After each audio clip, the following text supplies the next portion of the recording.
A continuación, Cibertopia.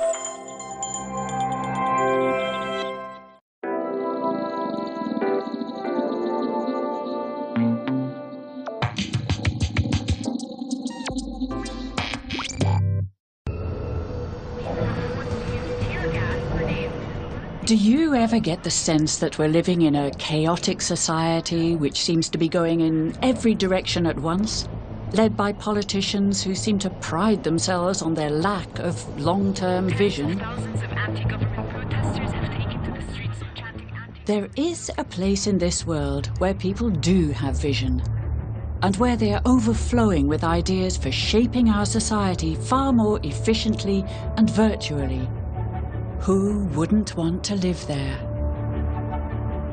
Technology is the vehicle for how we should be looking to escape and move beyond politics as we find it today.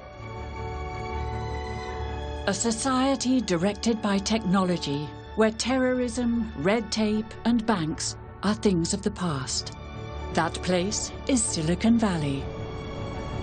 Populated by the programmers, entrepreneurs, and venture capitalists who shape our digital future.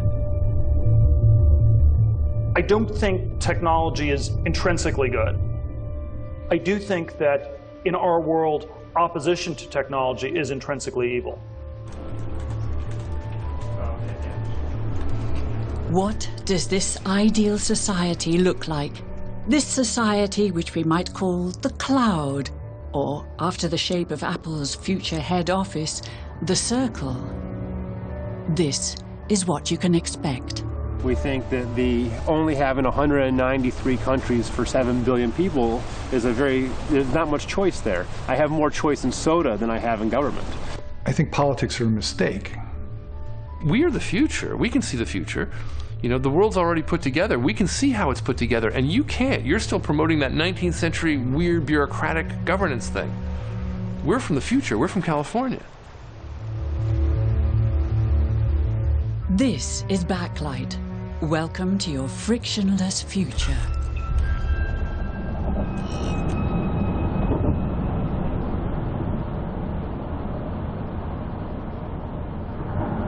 Backlight traveled to the west coast of the United States, the place which seems increasingly since the 1990s to have become the center of power.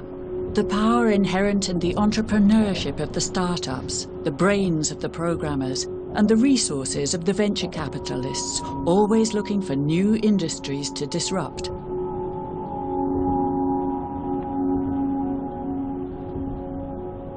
Who are these cyber optimists? What does their utopia look like?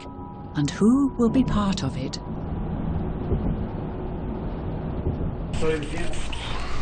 In the 1990s, serial entrepreneur Kevin O'Connor was one of the first to come up with an idea for making money out of the internet. His company, DoubleClick, was finally sold to Google for $3 billion. This is to practice surfing. O'Connor could have retired to a tropical island, but he couldn't resist the temptation of entrepreneurship. Break ankles. So this is engineering. Generally, what I've always looked for in life is what we call smart athletes. So someone that's got a high IQ, and then the other one is athlete. Athlete's a bit of a metaphor, but we're looking for people that are super competitive. People that you know, have the discipline of practice and working on a team and hates losing, prefers winning a lot more than they prefer losing. The other thing I love is they haven't had the creativity beat out of them, and they don't know what they're not supposed to do. So sometimes they do stupid stuff, but sometimes they do brilliant breakthrough things because they haven't been taught what not to do. Everyone here is an owner, so everyone is an equity holder in the company, so they share in the upside as well as the risk. They want to learn how to build a business, and someday they want to go build their own business, so that's a big attraction. O'Connor recently set up Find the Best, an online comparison website which compares all products, businesses, and government services. By offering full transparency, he hopes to expose the existing power structures. Nice work, you guys. One fast lap around the cars. What we do at Find the Best is we expose, we tell people how everything relates to everything else. We're big, huge believers in transparency. People don't like exposure. You didn't have that before.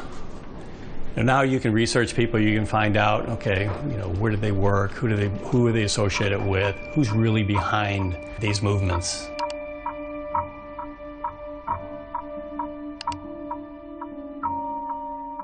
We publish a lot of information on the federal government, all their contracts. We publish pension information on salaries for individuals that work in government. We expose for financial advisors. Did they pass their financial tests? What was their work history? I mean, things that were traditionally hidden from individuals, we now expose isn't the right word, but we give them the information so they can make the best informed decision. So that's almost a political initiative. It's also capitalistic, right? I mean, capitalism is not about, to me, capitalism is that there is no one perfect product for everybody. There'd be one product. It'd be like Soviet Union, but it is that helping people find what's best for them and exposing bad products. I mean, bad products and bad companies should die. That's why capitalism works. Good companies and good products should thrive. So yeah, it's a little bit of political and it's difficult for me to separate politics and economics.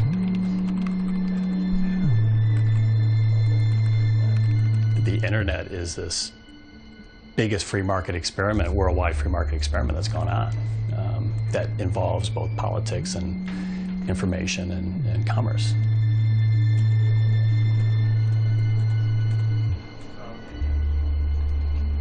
And Rand kind of broke the society down in two parts. There's the makers, people that are actually creating and producing, and then there's the takers. The rent seekers, the people that are taking things that aren't theirs. So that would be sort of the trial lawyers, government, oftentimes Wall Street, people that are simply extracting a toll. They're not creating, they're not producing or creating any value within society. So yeah, no, it's definitely happening. So are you positive? Is society moving in the right direction? No, I'm not positive about it. I think personally, like the world, or definitely the United States, is heading towards the road to serfdom, the society that Hayek and Ayn Rand sort of predicted, which is we become dependent on government. Everything flows with the government. They kind of determine who the winners are going to be, as opposed to a free market, a capitalist market, where winners win because they're the best, and losers lose because they don't produce value.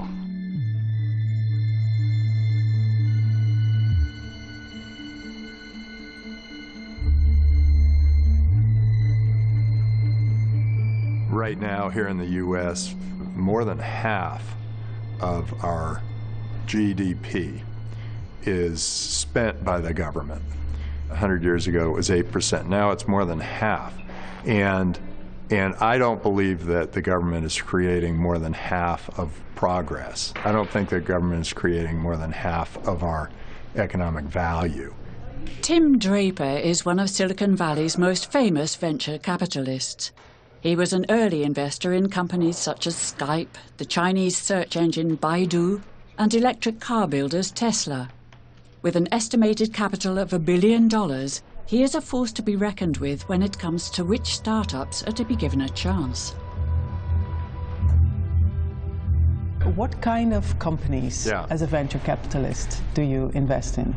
I look for industries that are getting very fat and lazy and bureaucratic, and I'm looking for startups that are approaching those industries where people are not getting, customers are not getting the kind of service, and they're paying too high a price for the service.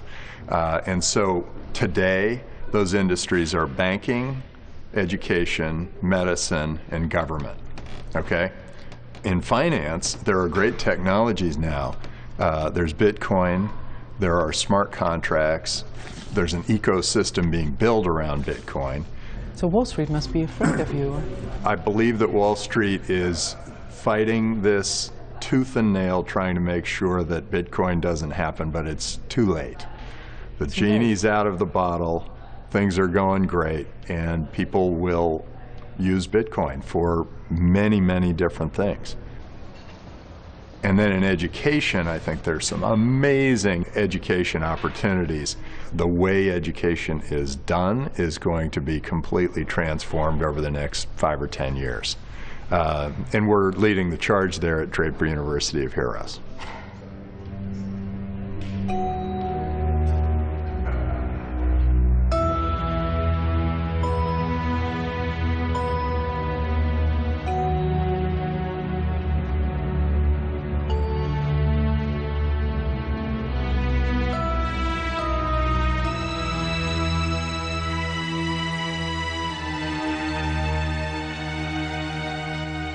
When West Coast companies go to New York or Washington or to Europe, they promote themselves as representatives of an entirely new way of being.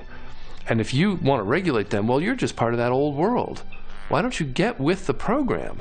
You know, we are the future. We can see the future. You know, the world's already put together. We can see how it's put together, and you can't. You're still promoting that 19th century weird bureaucratic governance thing. We're from the future. We're from California. It might seem crazy what I'm about to say. Sunshine, she's here, you can take a break. I'm a hot air balloon that could go to space. With the air, like I don't care, baby, by the way. Because I'm happy. Clap along if you feel like a room without a roof. Because I'm happy. Clap along. So what exactly is Draper University? So Draper University of Heroes is a school dedicated to students that are 18 to 28 years old that want to start a company, create a revolution, build a new industry, do something really extraordinary. And it's only a 6-week university. During that period, we teach them things like future rather than history. They learn science fiction, Bitcoin, and predictive analytics and forecasting.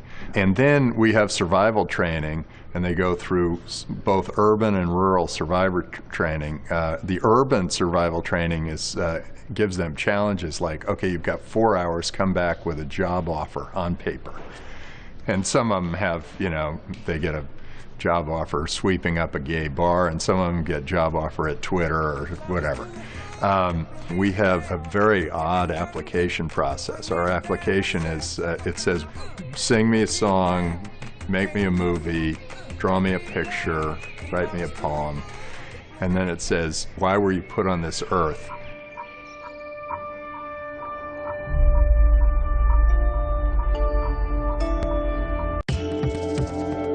Ya volvemos con Cibertopia.